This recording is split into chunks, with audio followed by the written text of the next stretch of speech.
కాంగ్రెస్ సేవాదల్ రాష్ట్ర అధ్యక్షుడు జితేందర్ గారు ఉన్నారు మనతో పాటు, ఆయన కూడా అడిగి తెలుసుకుందాం. సార్ ఏంటి అసలు ఈ ర్యాలీ ఏంది, కథ ఏంది?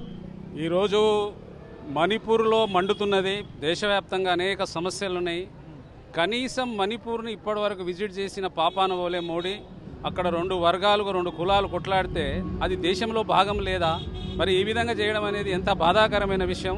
అదేవిధంగా ఆదాని అంబానీ ఎంతసేపు వాళ్ళు తప్ప సామాన్య ప్రజలు అవసరమే లేదు. 2 కోట్ల ఉద్యోగాలు ఇస్తా అన్నాడు, 15 లక్షల రూపాయలు జన్ధన్ దాంట్లో వేస్తా అన్నాడు.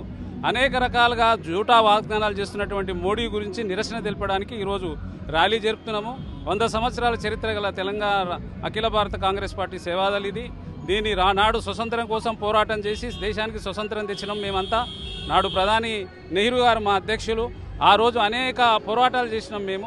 ఆ పోరాటాలలో ఫలితంగానే ఈరోజు దేశ స్వతంత్రం వచ్చింది. కాబట్టి మరి ఈరోజు కూడా వీళ్ళు మాయమాటలు చెప్పి దేశంలో ఒక పరిపాలన విభాగంగా పాలించడానికి మోదీ బయలుదేరి వచ్చిండు. అన్ని జూటా వాగ్దానాలు చేసిండు. కాబట్టి రాబోయే కాలంలో రాహుల్ గాంధీ గారిని ప్రధాని చేయడానికి మేము తప్పకుండా మా సేవాదల్ రాష్ట్ర వ్యాప్తంగా పెద్ద ఎత్తున పనిచేస్తున్నది. మరి రాహుల్ గాంధీని ప్రధాని చేసేదాకా మా నిరంతరంగా ఎంతమందితో ఈ ర్యాలీ నిర్వహిస్తున్నారు? ఈరోజు మాకు సేవాదల్ అంటే ఒక 100 మందితో చేస్తున్నాం మేము ర్యాలీ. వ్యతిరేకంగా బ్రహ్మాండంగా ర్యాలీ జరుగుతుంది. Thank you. ఎస్, ఇది పరిస్థితి. సో రాష్ట్రంలోనే కాకుండా దేశంలో కూడా మోడీ అదాని బాయ్ బాయ్ అంటూ కూడా నినాదాలు వినిపిస్తూ కాంగ్రెస్ కార్యకర్తలు అయితే భారీ ఎత్తున ఇక్కడ ఇందిరాగాంధీ స్టాచ్యూ నుంచి నక్లెస్ రోడ్ నుంచి గవర్నర్ భవన్ వరకు కూడా ర్యాలీని అయితే నిర్వహించారు.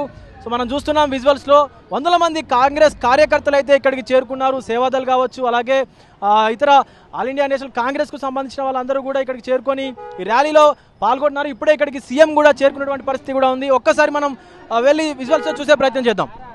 అసలైన తొలి వెలుగు. ఫాలో వాట్సాప్ @తొలి వెలుగు అఫీషియల్.